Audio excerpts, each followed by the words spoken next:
forward, and Nick is the next era, if you like. So it's not a question of replacing or taking over from her. It's a question of where do we go next? How much further do we develop our research? What new fields do we research that we currently don't research in? What more is, it's just touched on, what more publicity, and I think the answer is a hell of a lot, should we be doing? So I think you just see it's an evolutionary phase of the GWCT. Yeah, it feels like the GWCT train is on tracks, and it's heading in a direction. And I suppose where are those tracks heading is probably a more pertinent question, Jim. Where is the GWCT going with its research? What should it be doing next? I think, well, there's two aspects to that. There's firstly, what we should be doing is, again, come back to we need to communicate far more effectively with a whole raft of audiences what we currently do. I mean, I'm always amazed, and over the years I've spoken to countless audiences of our own members who don't appreciate the scale, the range of things. We've got a fisheries department. Huge number of our members don't understand that we've got a specialist fisheries research unit working on trout and salmon and now into eels. And they think we're just worried about pheasants and partridges and grouse. Actually, we've got our own farm in Leicestershire. We've done a huge amount on regenerative agriculture, on soils. What we've done, and farmland birds and the issue of predator control. Such a vast range of things that our own members don't, let alone the general public or people who may not be involved in the shooting world, but share all the other parts of our objective, whether it's conservation, whether it's looking after landscape management, where we're moving into biodiversity net gain. And then the third audience is I would say this, wouldn't I, given my background, but it's the government of the day, whoever they may be, and the organisations that are part of that government, Natural England, et al. So we've got all those audiences to better inform continually. And then, of course, there is the issue of the range of research, what areas should we do, what things we need to look at again that we did 20 years ago. I mean, research, the fundamental problem with research is it costs money, and there is always more research needed than we've got money to spend on it. We've heard a great deal in this theatre over the last couple of days about what the GWCT is doing. We've seen your fabulous thermal drones. We've met Perdix Pro. There's no question, if this theatre is anything to go by, GWCT is at a cutting edge. I'm sort of pushing on direction. I'll tell you what, I'm going to ask it in a slightly different way. Nick, can you describe your background and your interest in this world? You came from the NFU, is that right? Yeah, that's right. So professionally, I came from the NFU and worked there for many years, primarily on policy and advocacy. And so that side of things, which we've just discussed, is going to be increasingly important, is very much what I've done for the last 20 plus years. My personal background, I live on the farm I grew up on in East Hertfordshire. We run a small shoot there, typical family farm shoot. And I've been a member of GWCT for many years. So I'm very familiar with the work GWCT does, but also the importance of it. Particularly, and I think this is a really interesting aspect, is the farm at home is an arable farm and a shoot, and you're trying to manage the two of them in a financially viable way, both of them. And so not only, it's not zero sum, but not only is the balance you're trying to get between the two and trying to actually get the two to support each other, but you're also trying to at least keep the farm viable. And I think that's increasingly something that the work of the GWCT is going to be vital in supporting and helping landowners do. We are being encouraged to farm more sustainably. We know, and actually the great farmland bird count we did this year showed that those farms where they also ran a shoot on, they had 50% higher return in terms of species spotted as part of the bird count. And so, doing that together, working out how you can best manage the land, whether you're running a shoot, whether you're doing something else on it like producing food, quite often that, both of them and more, is something that I understand keenly myself, but something I think the Trust has got to really focus on in the future. The word which jumped out at me there was the word advocacy, and your work on that in NFU, and Jim just alluded to it as well. I mean, are you going to take the work of the GWCT to Parliament's door as part of your mission? Is that going to be a short answer? Yes. I mean, as I said at the beginning, we can't complain as a trust or as a sector if we do all this amazing work. And we believe very firmly that we have some of the answers in terms of how you might manage a shoot, manage a farm in a way that benefits wildlife and the environment, and nobody does anything with it. Or politicians go out and actually take actions or pursue policies that seem to run counter to that. And we can't act surprised if we aren't out there presenting them with that evidence more effectively. So, it's not necessarily about taking the gloves off, having a fight, getting confrontational. It is about communicating as clearly as possible, as you possibly can, with those people who are going to be making the decisions that will affect all of the things we care about. Jim, we just saw the grouse shooting debate in Westminster Hall, forced by Chris Packham, but actually brilliant for us because it allowed us to make some points about changes in policy over deep heat. And the thing, I watched the whole thing, what came out over and over again is, that's GWCT, that's GWCT. So the briefing was clearly really, really good on that. So are you feeling that this is kind of already happening? And also, how are you working with the other organisations? Because you could, if you were to simplify it, say, BASC is the advocacy department, GWCT is the science department. You could look at it like that.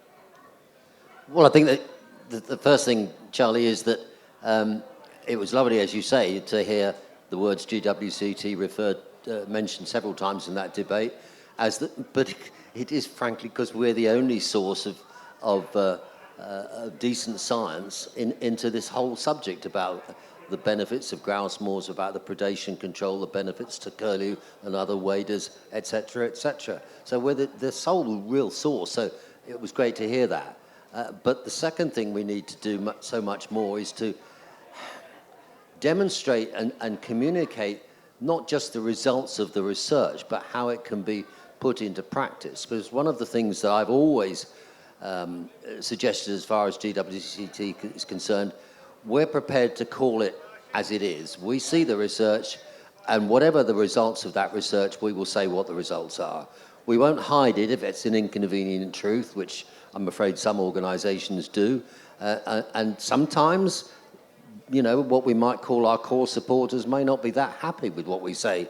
But so be it. If that's what the science says, that's what needs to be done. And that's what, in the long term, benefit of our world that we're all representing here today.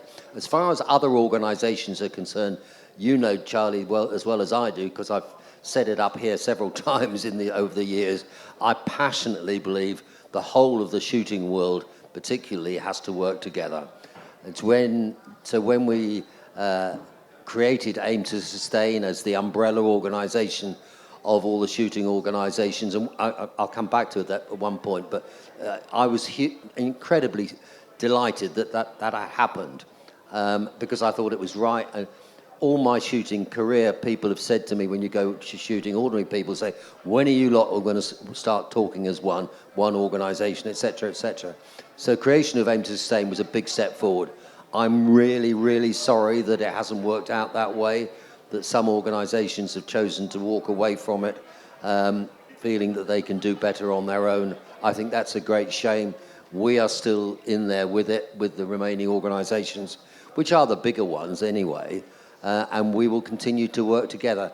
and I need to stress this, as the scientific advisors to Aim to Sustain, we're not formally a member because we're a charity, and our charitable objectives would forbid us from actually being a member.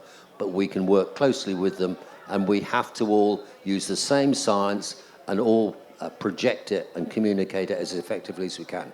Yeah, I suppose, Nick, there's always been a slight fear that the GWCT might kind of get into trouble with the charity commissioners if it is seen to be too fond of advocacy. Are you happy to steer that path, or do you think that's softening over time anyway? Well, I think, I mean, we obviously have to keep an eye on our obligations as a charity and on our charitable objectives, but there's nothing wrong in an apolitical way with pursuing those objectives by presenting the facts and seeking to influence politicians in pursuit of our charitable objectives. And we all see many charities in our sector, in our broader world and elsewhere do exactly that.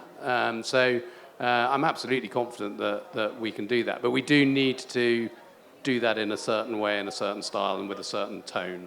And that's important. Membership is absolutely key to what you're doing. I'm a very happy GWCT member. What do I get? Tell me what I get for it. And don't just say a warm, fuzzy feeling of helping Yes, you shooting. sleep easily at night, Charlie. No, I mean, I think, well, really at the final analysis, what you get is the assurance that somebody, as Jim has said, is doing really high-quality science and providing the evidence about what works and what doesn't, so that you can rest assured that we as a sector are doing the right thing.